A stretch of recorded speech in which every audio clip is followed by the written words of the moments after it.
My husband just signed the divorce papers and then promptly registered his marriage to his mistress. I discreetly fired my SIL throughout the night. I got 77 phone calls from my in-laws. Who do you think you are to sack my daughter, who makes $5 billion a year? Can you believe someone could be so audacious, so utterly heartless, that the ink wasn't even dry on our divorce papers before they filed a new marriage certificate? It makes you wonder, doesn't it?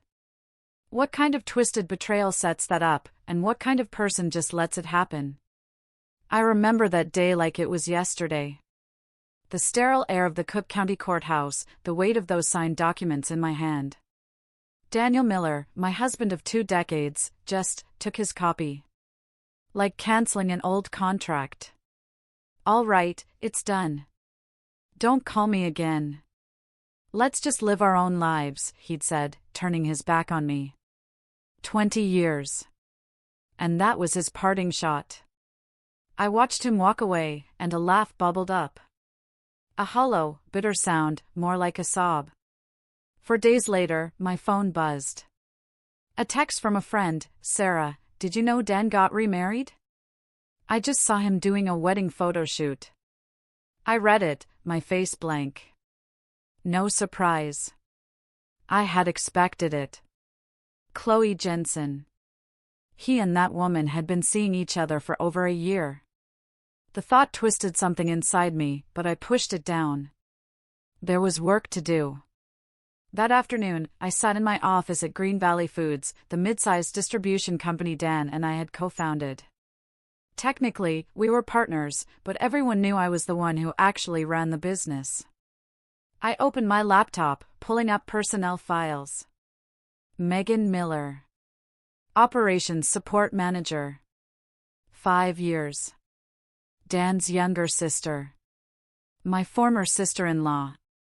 Slowly, deliberately, I scrolled through Megan's work records, performance reviews, client management logs, procurement orders. The more I looked, the more strange inconsistencies jumped out. Why are all these client contacts listed with personal cell phone numbers? I murmured to myself. I saved the file, leaned back, and gazed out the window. My emotions? They could wait. Right now, I had a company to protect. Meanwhile, somewhere across town, my former mother-in-law, Barbara Miller, was holding court in front of the local grocery store. My son is getting a fresh start, she proudly announced to her neighbors. He met a wonderful younger woman. A neighbor, clearly surprised, asked, "Oh my, what about his wife?" Barbara sighed dramatically. She was always so cold. Never cared for housework. Always at the office. It wears a man down.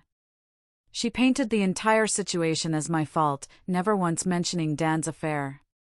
These things happen, Barbara dismissed, waving a hand. As long as my son is happy, that's all that matters. There was no hint of regret, no sympathy for me, only justification for her son's shiny new life. A day later, Chloe's Instagram exploded. A photo showed a sofa buried under luxury shopping bags, Chanel, Gucci. The caption read, "A wedding gift to myself. My life starts now. #happy day, #new beginnings, #treat yourself." Then, an unboxing video. "These are presents from me to me," she chirped, pulling out designer handbags, shoes, wallets, flashing price tags at the camera. People say you have to make sacrifices in marriage. Not me. I'm the main character of my life. Her voice was defiant, almost sneering, as if paying for it all with Dan's credit card was just a trivial detail. That evening, I opened the family group chat on my phone. The Miller family. Barbara, Dan, Megan. I scrolled up, looking at the old messages. "I'll handle the Thanksgiving preparations." "Mom, I'm taking you to your doctor's appointment." "Megan, I reviewed that report for you." They were all from me. The replies were always brief. "Okay. THX. Got it." I stopped scrolling. And then, quietly, I tapped leave conversation. A system message appeared. Sarah Hayes has left the chat. No one reached out. Not a single person. Then, I opened the company-wide chat. My message was brief, professional, devoid of emotion. Subject: upcoming meeting regarding organizational restructuring. Details to follow. To my employees, it looked like a standard corporate announcement. But for me? The plan was already in motion. 2 days later, Barbara called the office.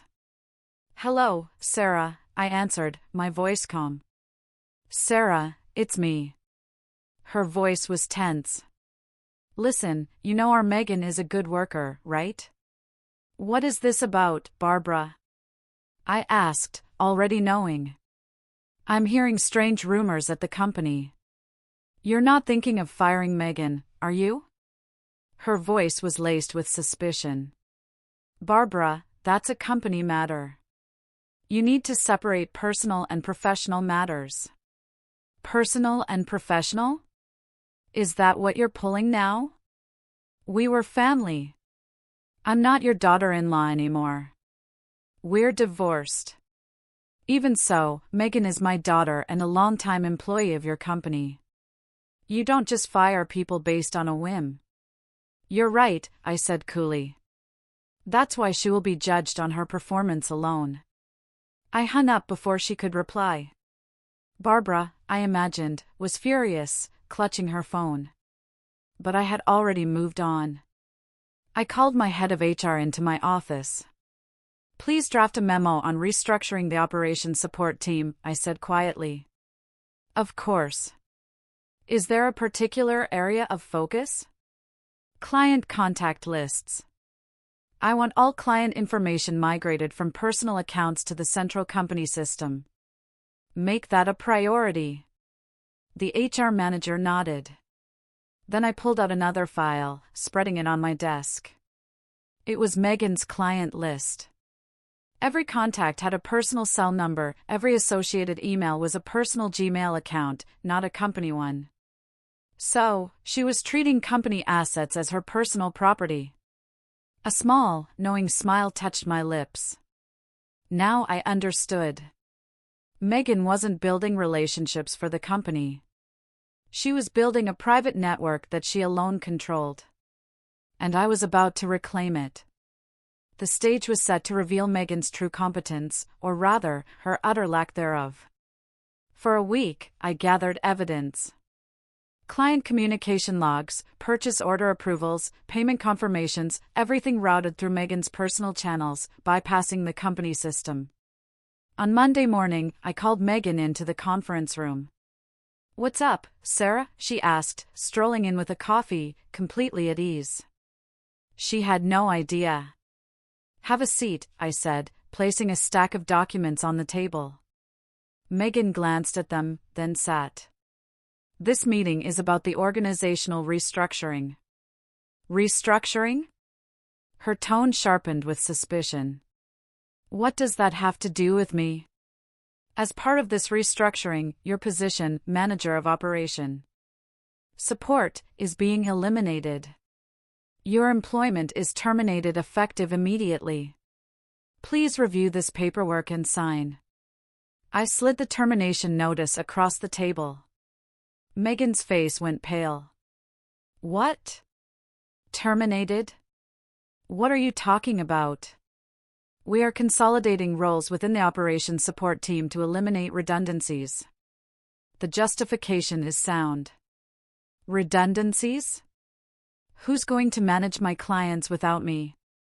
Her voice rose, bordering on a shout. "From now on, all client management will be centralized through the company's system," I replied calmly. "The practice of using personal accounts will no longer be permitted." "And that's a problem for me?" she spat. "It's not a problem. It's an improvement. Allowing a single employee to monopolize company assets creates unacceptable risk." My gaze was steady, unwavering. Megan threw the papers down, shooting up from her chair. "Fine, I'll leave, but you'll regret this when you see how much better I do somewhere else."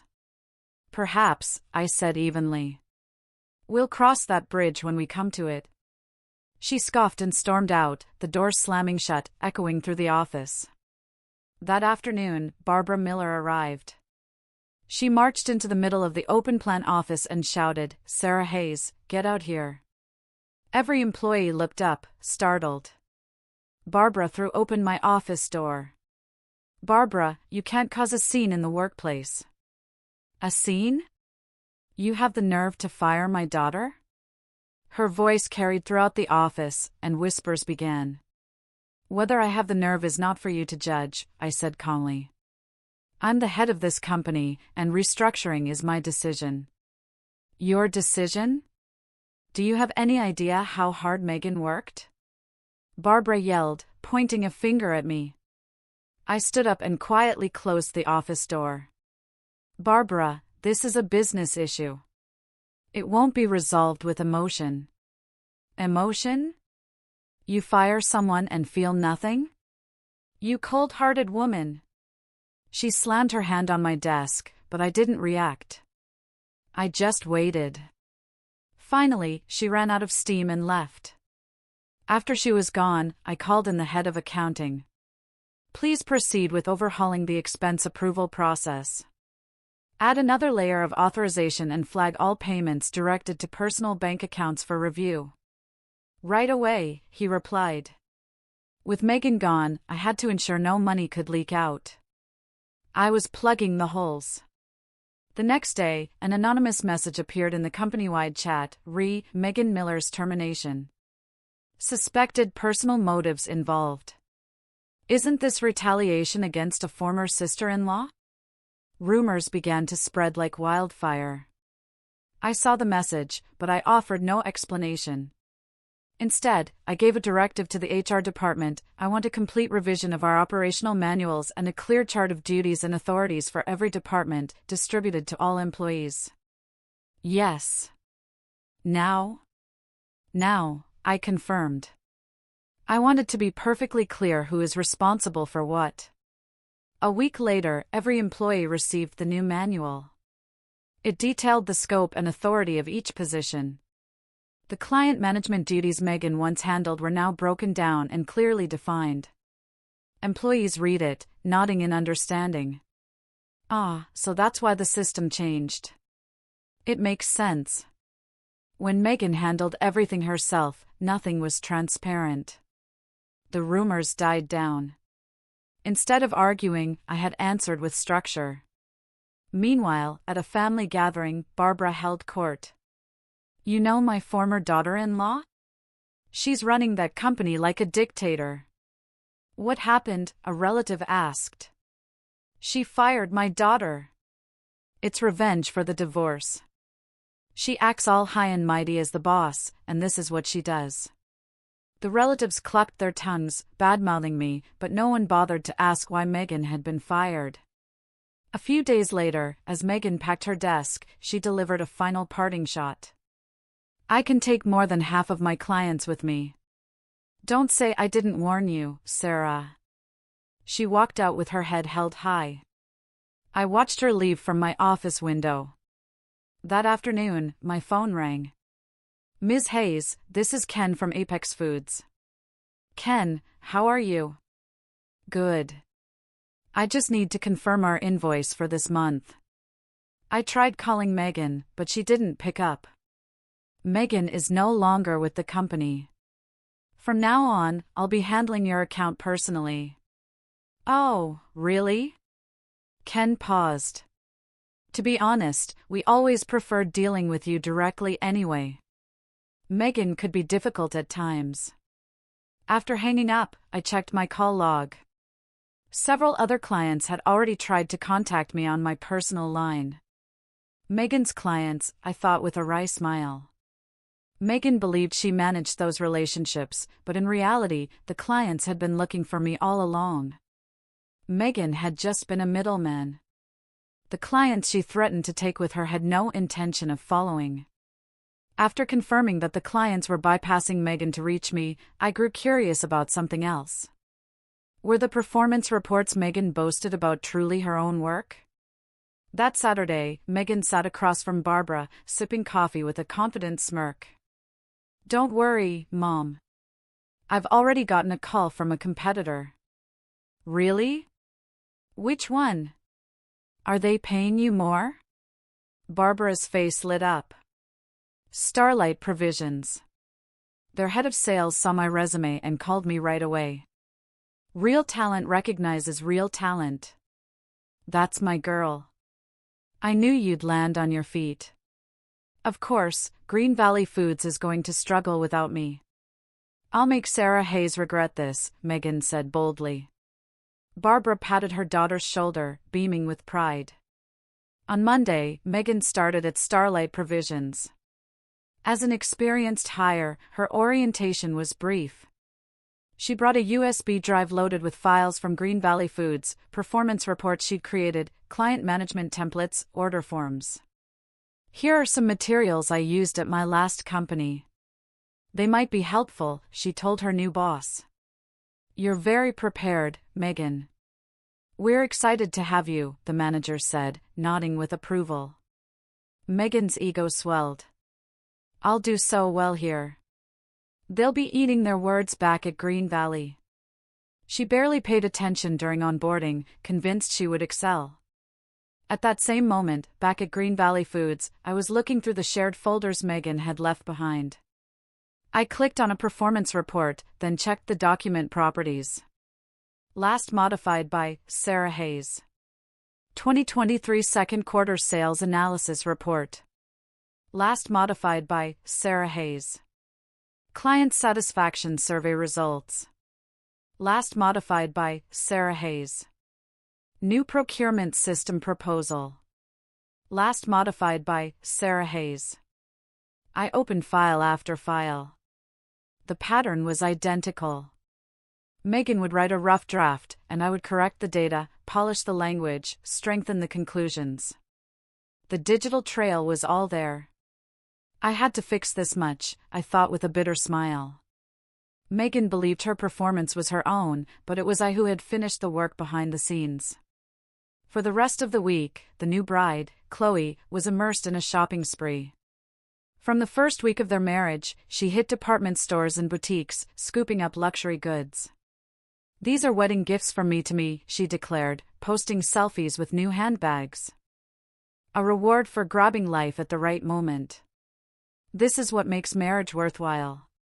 Dan stood beside her, his credit card in hand at the checkout. At first, he laughed it off as newlywed indulgence, but his expression soured with every receipt. "Honey, you've spent over $3,000 this week alone. We're not going to keep this up, are we?" "What? I barely bought anything," Chloe retorted. "Is this a big deal? The ink on our marriage license is barely dry, and you're already talking about money? I want to show off our new life to everyone." Dan fell silent. It was too early in the marriage to start a fight about finances. On Wednesday, Barbara called her new daughter-in-law. "Chloe, dear, why don't you come over this weekend? We can have a nice meal." "Oh, Barbara, my schedule is completely packed this week." "What could be so important? You're married now. You have to make time for your husband's family." "I told you I'm busy. I'll come some other time." Chloe's tone was clipped before she hung up. Barbara stared at her phone, stunned. Barely a week into the marriage, and she already had the nerve to hang up on her mother-in-law. "We'll see about this," she muttered. I had visited them right after my wedding, but Chloe seemed to have no interest in doing the same. Meanwhile, back at Green Valley Foods, the atmosphere was noticeably more relaxed. "It's so much easier to work without Megan here," one employee whispered. "I know, right? Her instructions were all over the place. Now, with the new manual, everything is crystal clear. Sarah really did a great job streamlining the system." The employees murmured in agreement. In Megan's absence, workflows became orderly, and the team felt a sense of relief. I watched them, smiling quietly. I hadn't changed people's feelings. I had changed the structure. The results followed naturally. On Friday morning at Starlight Provisions, Megan took her first client call. Hello, Triton Foods Procurement. Yes, this is Megan Miller from Starlight Provisions about our latest order. I need you to recheck the unit price. It's different from last time. Megan fumbled with her papers, pulling up the price sheet. The price is correct on my end. What do you mean it's correct? It's $1 higher per unit than last month. Did you even look? The client's voice grew sharp. I'm telling you, I checked. Is this how you check things? What kind of operation are you running over there? The line went dead. Megan stared at her phone, dumbfounded. Her manager walked over. What was that about? A client said the price was wrong, but I know it was right. Triton Foods? They're notoriously meticulous. You have to be extra careful with them. Megan didn't understand. They had never been this difficult when she was at Green Valley. In truth, Triton Foods had always disliked dealing with Megan. They found her attitude dismissive and her work sloppy. Every time there was an issue, I had personally called to smooth things over. Ken, I'm so sorry about that.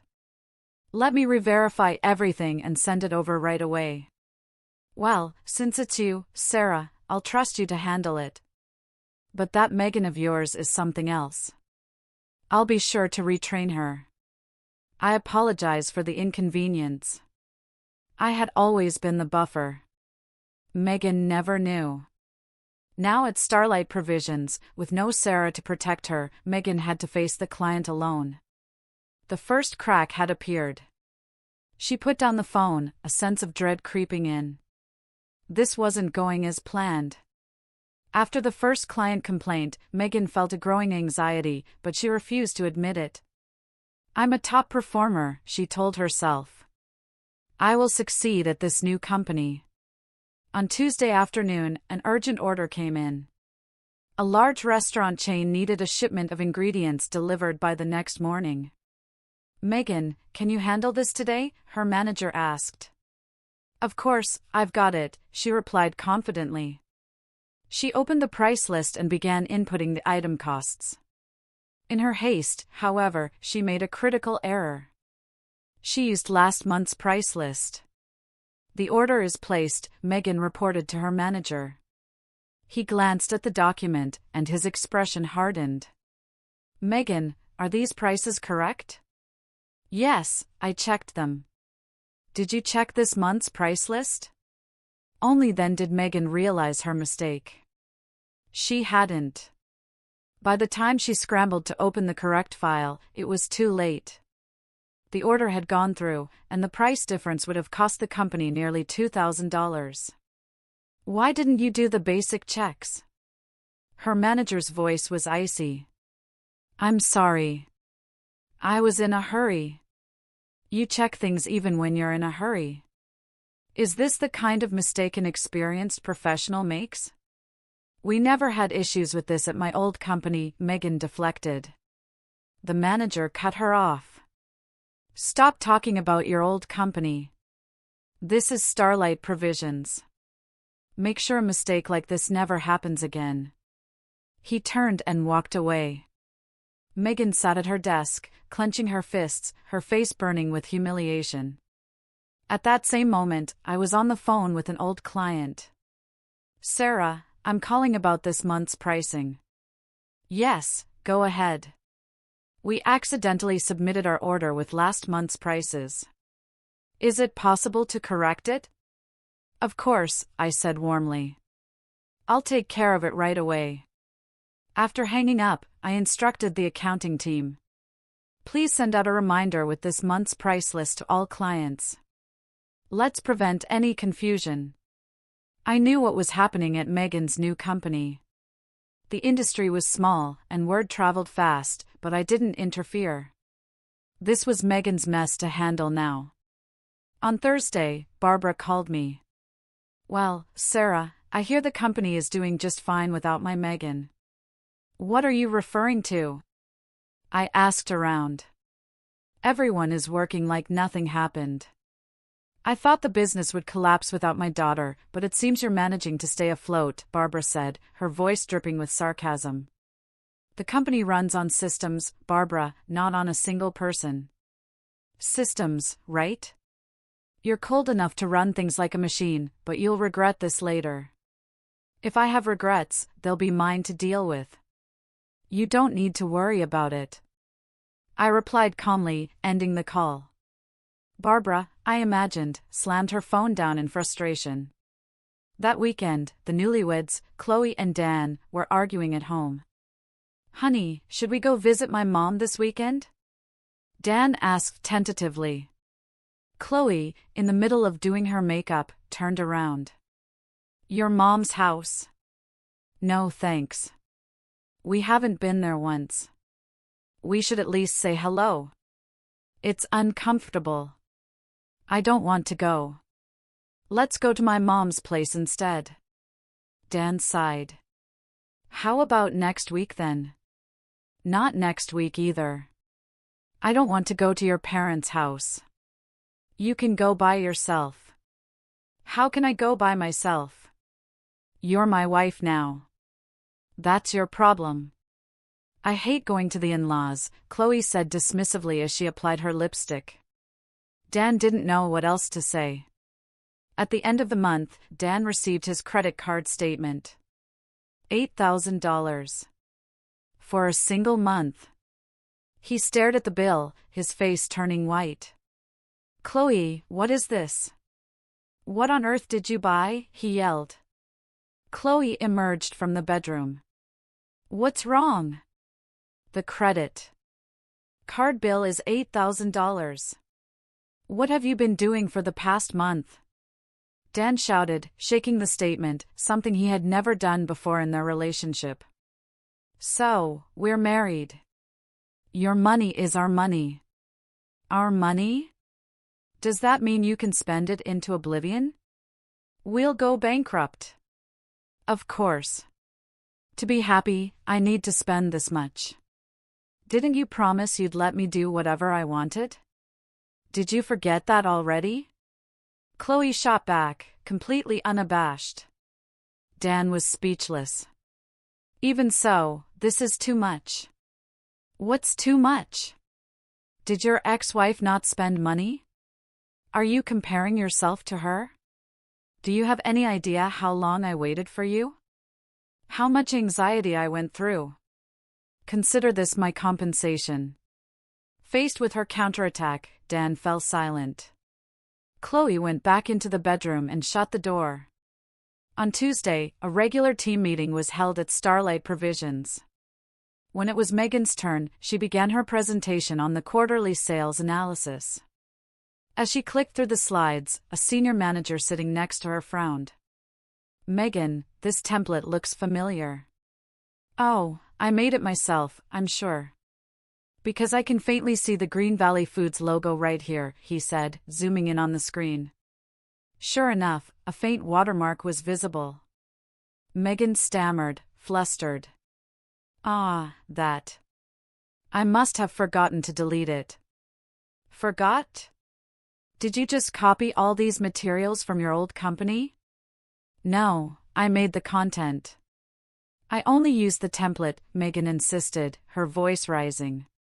But her manager asked coldly, did you leak proprietary data when you left your last job? It's not a leak. I made the documents, so they're mine. Anything created at a company is company property. This could be a serious issue. The atmosphere in the room turned frigid. Megan's face flushed as she tried to defend herself, but her colleagues were already looking at her with suspicion. After the meeting, she slumped at her desk, her hands shaking. She truly believed she had created those materials, only now realizing that the template itself was something I had designed. It dawned on her then, the things she believed were her accomplishments were only possible because of my support. But she couldn't admit it. Instead, she became more defensive, digging herself into a deeper hole. While Megan's career was imploding, Barbara was pinning her hopes on her new daughter-in-law, Chloe. She was convinced Chloe would be an improvement over me. That hope was about to be shattered. Saturday was Barbara's birthday. She spent the morning cleaning, expecting her son and new daughter-in-law to arrive. But as the hours passed, no one came. She tried to reassure herself, thinking maybe Chloe was planning a surprise. "Dan, when is Chloe coming?" she finally called and asked. Dan's voice was hesitant. "Mom, Chloe has to go to her parents' place today." "What?" "It's my birthday." "Did she forget?" "She knows, but she said the timing didn't work out." Barbara's anger flared. A daughter-in-law who doesn't even show up for her mother-in-law's birthday? Bring her here right now. How can she not come? "Mom, I'll talk to her. She's just a very free-spirited person. Please try to understand." After Dan hung up, he pleaded with Chloe. But she just scoffed. "Everyone is more individualistic these days. Do I really have to go just because it's her birthday? My plans are more important." "But it's your first time celebrating her birthday as her daughter-in-law. It's about basic respect. Then you go by yourself." "I have plans with my mom. Showing respect to my own mother is important, too." Chloe grabbed her designer bag and walked out the door, leaving Dan staring at the empty space where she stood. That evening, Barbara was back at the grocery store, venting to her neighbors. "My new daughter-in-law didn't even come for my birthday. What are young people so busy with these days?" "Oh, really? That's too bad. You must be so disappointed. My former daughter-in-law was never like that. Sarah always gave me a generous gift and even took me to my doctor's appointments." For the first time, Barbara recalled my kindness, the monthly allowance, the rides to the hospital. "I remember her. She had such a good reputation in the neighborhood." "Why did they break up?" "Well, I guess their personalities didn't match," Barbara mumbled. She couldn't bring herself to admit her son had cheated. On Monday, a colleague at work cautiously approached me. "Ms. Hayes, my mom told me something. Apparently, your former mother-in-law has been talking about you a lot lately." "Oh, what is she saying?" "That you always gave her money? That you were a beautiful daughter-in-law?" I gave a weak smile. To say that now, of all times? For a fleeting moment, I felt a pang of something, wondering if our relationship could be repaired. But I quickly shook my head. If I went back, the same toxic cycle would repeat itself. Barbara hadn't changed. She was just romanticizing the past because her present was uncomfortable. "It's fine," I said calmly. "They're not my problem anymore." I turned back to my work. On Wednesday evening, Barbara called me. "Sarah, it's me." "Hello, Barbara," I replied, maintaining a polite tone. "You're still human, aren't you? You should visit us sometime. Think of all the years we spent as a family." "Barbara, I am no longer part of that family. We're divorced." "Even if you're divorced, there are still feelings. You know how well I treated you." Barbara's voice was soft, manipulative, but her true intentions soon surfaced.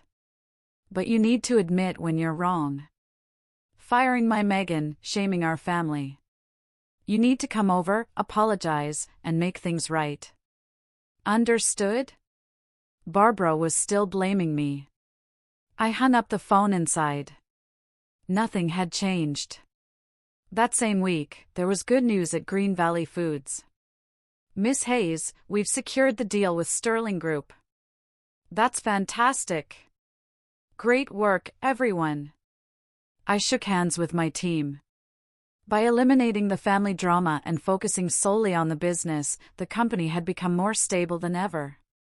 Clients trusted my professionalism and followed my lead. Meanwhile, Megan was struggling at Starlight Provisions, working late every night to fix her mistakes. This is all my old company's fault, she muttered to herself. She blamed me for not training her properly and faulted Green Valley's systems. She never once acknowledged her own shortcomings. Sarah Hayes ruined me. It's all her fault. She continued to build a narrative of victimhood. That weekend, Chloe posted photos from a trip to Hawaii on Instagram. The hashtags read, #HealingWithMom, #MotherDaughterTrip, #GoodTimes. My mom is the best. This trip was amazing. Let's do it again next month. In the photos, Chloe and her mother were smiling at a luxury resort. The entire trip, the 5-star hotel, the fine dining, the shopping, was paid for with Dan's credit card. The total came to over $5,000 for 3 days. Dan just sighed when he saw the bill. Arguing would only lead to another fight. That evening, Barbara was once again talking about me with her neighbors. Sarah used to give me a monthly allowance. Every single month, without fail. She sounds like a great daughter-in-law. She was. I didn't realize it then, but thinking back, she treated me very well. I could use that money for whatever I wanted. Now, my son and his new wife don't send me a dime. She acted as if she missed me, but in private, she still directed all her blame toward me. That night, I was at home organizing old bank statements for my tax filings. As I reviewed the transfers to Barbara's account, I noticed something odd. March 2022, transfer to Barbara Miller, $500. Then, right below it, March 2022, transfer to Barbara Miller, $1,000. An additional $1,000? I racked my brain. That was when Barbara had called, saying Megan urgently needed money. I checked further back. A similar pattern emerged. On top of the regular $500 monthly allowance, there were irregular transfers, $300, $500. July 2021, $1,000, Megan's credit card bill. November 2021, $700, Megan's emergency. May 2022, $1,000, Megan's medical expenses. I checked my notes. They matched the reasons Barbara had given me each time she asked for more money. It was all for Megan. So, the allowance I gave her was used to pay off Megan's debts, I whispered, and let out a hollow laugh. Under the guise of family, Barbara had been funneling money from me to Megan, treating it as an entitlement. Closing the file, I made a promise to myself. I would never, ever go back. After realizing that Barbara had used my allowance to cover Megan's debts, I closed the door to that part of my life for good. On Tuesday afternoon, Chloe was sitting at a cafe with her mother. "Mom, here's your allowance for the month. Let me know if you need more," Chloe said, handing her an envelope containing $1,000 in cash. "Oh, Chloe, this is so much." "Of course. Enjoy it, Mom. I'll give you more next month." Chloe's face was full of pride. Her mother took the envelope with a pleased smile. "You're such a good daughter, Mom. I booked a trip to Vietnam for us next month." "Really? But we just got back from Hawaii. Won't your husband say something if you're away from home so often?" "Don't worry, I handled it. Dan doesn't dare say no to me," Chloe said confidently. The money, of course, was all coming from Dan's bank account. That evening, Barbara called Dan. "Dan, is Chloe coming this weekend?" "Mom, I'm so sorry. She's not coming again." Barbara's voice rose. "She has to go to her parents' place." "She's always going to her parents' place. When is she going to come here? She hasn't even properly greeted us." "I'll talk to her." Dan sighed and hung up. He cautiously brought it up with Chloe. "Honey, my mom wants us to come over this weekend." "I have to go to my mom's." "You always go to your mom's. Can't we just go to my parents once?" Chloe put down her phone and looked at him directly. You want me to ignore my family to see yours? That's my choice to make. Even if it's a choice, you have to show some courtesy. My mom is hurt. We can just stop by for a little while. Courtesy. I hate the atmosphere at your parents' house. It's uncomfortable. If I don't want to go, I'm not going. Chloe stated her position firmly and disappeared into the bedroom. Dan collapsed onto the sofa. The next day, Dan went to see Barbara alone. She immediately started complaining. Why isn't Chloe coming? Is she ignoring me? Mom, she's just busy. Busy with what? She's always at her mom's. It's not like she works. She does nothing all day. Dan looked uncomfortable. I'll try to convince her. Convince her? You're her husband. You should be bringing her, not convincing her. Dan didn't answer. At home, he had to cater to Chloe's whims. With his mother, he had to soothe her anger. Caught in the middle, he was growing exhausted. That week at Green Valley Foods, a rumor started circulating again. The boss fired her former sister-in-law. It had to be personal, right? No way. I heard it was purely a performance issue. As the whispers continued, I made a decision. I called in the head of HR. I want to quantify our entire performance review process, set clear KPIs, create quarterly evaluation forms, and make the results transparent to all employees. Effective immediately, yes. When fairness is demonstrated with numbers, the rumors will stop. A week later, employees received the new evaluation system. Everything was clearly measured: contribution to sales, work accuracy, teamwork scores. Wow, looking at this, it's obvious why Megan was let go. Yeah, the numbers don't lie. It all makes sense now. The rumors died down again. I had proven my case, not with words, but with data. On Thursday, Megan made another mistake at Starlight Provisions. She missed a delivery deadline for a major restaurant chain. Megan, why wasn't yesterday's delivery made? An urgent call came from the client. Yesterday? My schedule says it's for tomorrow. What? The contract clearly states yesterday. Didn't you check? Megan frantically checked the paperwork. It was indeed dated for the previous day. I'm so sorry. I must have gotten confused. Confused? We couldn't open our restaurant today. We're filing a formal complaint. The line went dead. Megan's face turned ashen. Her manager rushed over, his voice cold. Megan, what are you doing? Are you here to play games?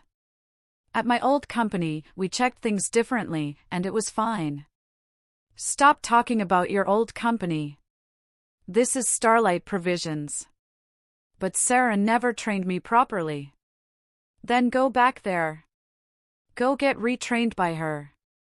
The manager snapped. If your old company was so great, go back. But stop making excuses here. Megan bit her lip, speechless. On Friday, Barbara ran into an acquaintance at the market. How's the new daughter-in-law? Are you happy? She's fine, Barbara mumbled, not wanting to admit the truth. Instead, she found another target. You know my former daughter-in-law, Sarah? She's a ruthless woman. Ruthless? I met her once, and she seemed so calm and polite. No, she fired my daughter and abandoned her family. That's the kind of person she is. Barbara continued to blame me, redirecting the stress Chloe was causing her. Over the weekend, Dan was at home trying to sort out his finances. He noticed a strange pattern in his bank account. 5th of the month, $1,000 living expenses. 15th of the month, $500 living expenses. 25th of the month, $300 living expenses. Honey, he asked Chloe, what are all these living expenses transfers? They're living expenses, she replied, annoyed. But they're so frequent. You need to explain what each one is for. The 5th is for our household, she snapped. The 15th is to help my mom with her living expenses, and the 25th is her allowance. Her living expenses? Why is that coming from my account? Dan's eyes widened. My mom lives alone, so I help her out. So, you're sending your mom $1,500 a month? What's wrong with that? She's my mother, Chloe said as if it were the most obvious thing in the world. Dan looked at the statement again. Over the past year, he had sent over $18,000 to his mother-in-law. This isn't a marriage, he thought for the first time. It's a sponsorship. Chloe was treating his family like they were invisible while pouring his money into hers. Sponsorship? Are you serious? What is wrong with you? Well, if you are going to send that much money to your family, you should have at least told me. Told you what for? You said I could spend the money as I saw fit. This is me seeing fit. Chloe saw nothing wrong with her actions. Dan clutched the bank statement inside. He finally understood what, and who, he had married. After discovering Chloe was sending $1,500 a month to her mother, Dan couldn't sleep. His bank balance was dwindling, and the credit card debt was snowballing.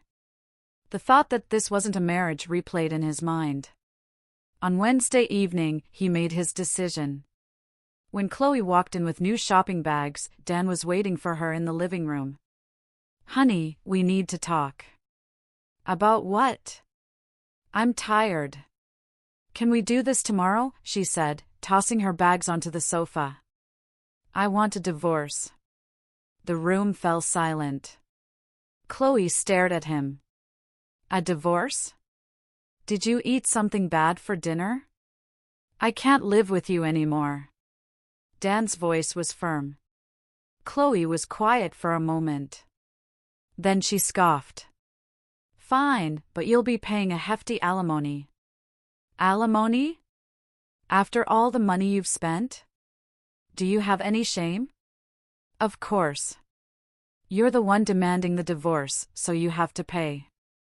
It's the law. Let's start with $200,000 as a base. Then add compensation for emotional distress. $200,000? Do you know how much money that is? You failed to be a committed husband. You always sided with your family and neglected me. I can definitely get that much, she said confidently.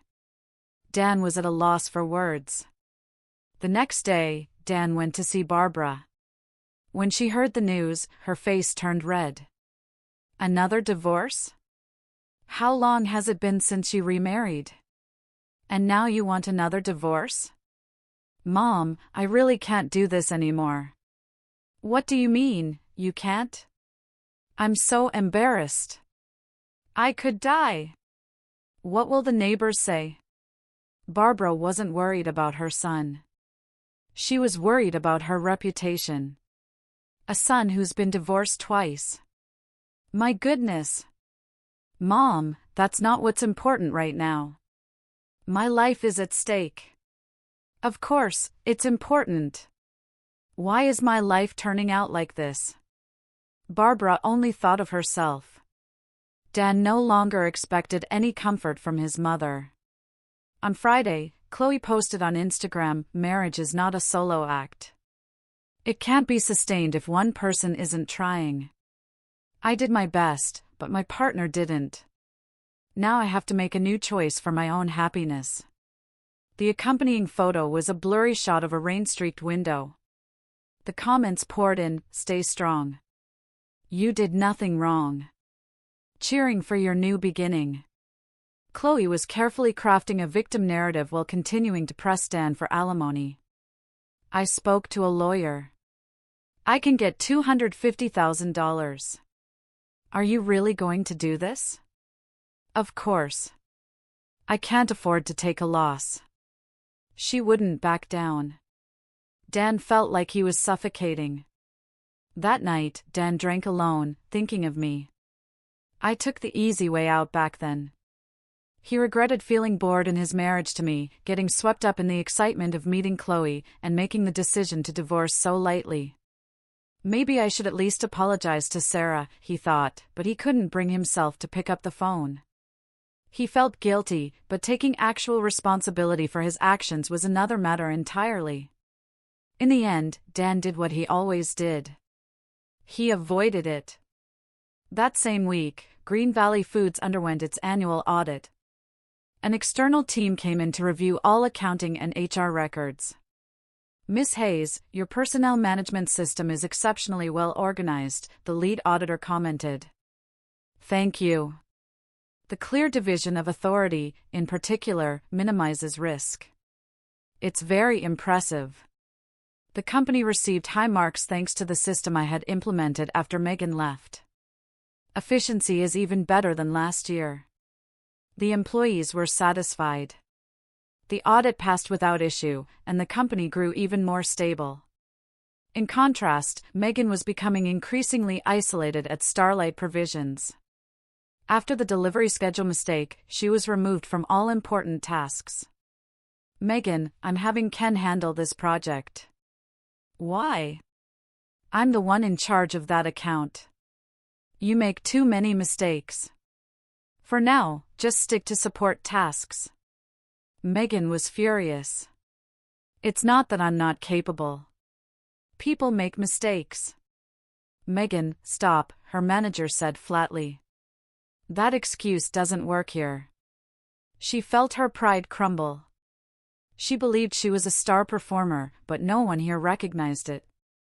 Her defensiveness grew, and her relationships with her colleagues soured. "Sarah Hayes ruined me," she thought. "It's all her fault I ended up like this." She still refused to acknowledge her own failures. On Monday, Dan met with a lawyer to find a way to reduce the alimony payment. "Your wife is demanding $250,000. Given the short duration of the marriage and the lack of clear fault, we can probably negotiate it down." "Are you considering an uncontested divorce?" "What about the division of assets?" "Division of assets?" Dan's head spun. He didn't even have a clear picture of his own finances. "Do you have any assets jointly owned with your former spouse?" "Well, there's the company stock." Dan remembered that he and I had shared ownership of Green Valley Foods. He had signed over half of his shares to me during the divorce. "Then let's look into that. If there's anything that wasn't properly settled, we might be able to use it as leverage." Spurred by the lawyer's words, Dan went home and started digging through old paperwork from his first divorce. He found the asset division agreement and the stock transfer documents. But something was strange. Everything that had been in my name was meticulously finalized. The joint bank account was closed. The stock was fully separated. Even a business loan I had co-signed for was completely paid off. "She already cut every single tie," Dan whispered, a hollow, defeated sound. "I had already blocked every potential financial loophole. There was nothing left for him to grab onto. Even if he wanted to, I was always so thorough." Putting the papers down, Dan realized I had sealed every crack. It was impossible for him to lean on me again. I was completely, unshakably independent. And I was just looking for another easy way out. Dan hung his head in shame, but he still didn't take responsibility. He just started looking for his next excuse. His habit of avoidance remained unchanged. Once Dan realized I had severed all financial ties, his world began to collapse. Chloe was demanding a fortune. Megan was about to lose her job. And Barbara had lost all face. And in their desperation, they all turned to one person. On Tuesday afternoon, Barbara showed up unannounced at my office. "Sarah, we need to talk." "What brings you here?" I asked, rising from my chair. Barbara looked exhausted, but still tried to appear defiant. "Our family is a mess." Dan is getting divorced again, and Megan is about to be fired from her job. And what does that have to do with me? I asked calmly. Barbara hesitated, then revealed her true motive. You need to fix it. Talk some sense into Dan. Help Megan with her job situation. You're capable. You're good at handling these things. Barbara's words held no apology, no remorse, only a deep-seated dependency. She expected me to clean up their mess one more time. Barbara, it's time to separate personal and professional matters. Isn't that what you always told me? Separate personal and professional. I looked her directly in the eye. I'm finally taking your advice. My voice was steady. Barbara looked stunned. That's not what I meant. Family is supposed to help each other. Family? I'm divorced. We're strangers now. Even strangers have lingering feelings. How can you be so cold after all the years we spent together? It's not coldness. It's principle, I replied, my voice unwavering. The very principle you taught me. You ungrateful, Barbara started to yell. But I quietly opened the door for her. Please leave. I will not get involved in that family's affairs ever again. Barbara was speechless. The words she had once used as a weapon were now being used against her. That same afternoon at Starlight Provisions, Megan made her final mistake. She incorrectly filled out a major purchase order, mixing up the items and quantities. Megan, what is this? Her manager yelled, storming over with the paperwork. The order is completely wrong. The client just cancelled everything. How are you going to take responsibility for this? But I checked it. This is how you check things. How many mistakes do you have to make before you get it? The manager's face was red with anger. Megan tried to make an excuse, but fell silent. It's not my fault. This company's system is too complicated. It's the system's fault? Everyone else manages just fine. Why is it only you? Megan couldn't answer. The manager drew a firm line. We'll be finalizing this through HR. I can no longer work with you. What? You're firing me? We don't need an employee who only causes financial losses due to incompetence. Megan slammed her hand on the desk, but no one came to her defense. As she packed her things, she refused to accept any responsibility. What did I do wrong? It's everyone else's fault. There was no regret, no self-reflection, only blame. On Thursday, Chloe and Dan were at the lawyer's office. $200,000 is excessive, given the short length of the marriage, Dan's lawyer argued. Chloe scoffed. Excessive? I suffered immense emotional distress. I was stressed from dealing with my in-laws, and my husband was emotionally absent. I fully deserve it. Chloe wouldn't budge. How about we reduce it to $50,000? No, it's $200,000 or we don't have a deal. She was fixated on the money. Exhausted, Dan dropped his head. Fine, you can have it. Chloe signed the papers with a satisfied smirk, showing no hint of remorse. On Friday, Dan sat alone in a cafe. His divorce was in process. His mother blamed him for everything, and Megan wasn't even returning his calls. What did I do wrong? He mumbled to himself. But it wasn't genuine introspection. He simply couldn't understand why everyone else wouldn't understand him. Maybe I should call Sarah. He pulled out his phone, then put it back. He couldn't muster the courage. In the end, Dan did nothing. His avoidance continued, but now there was no one left to enable him.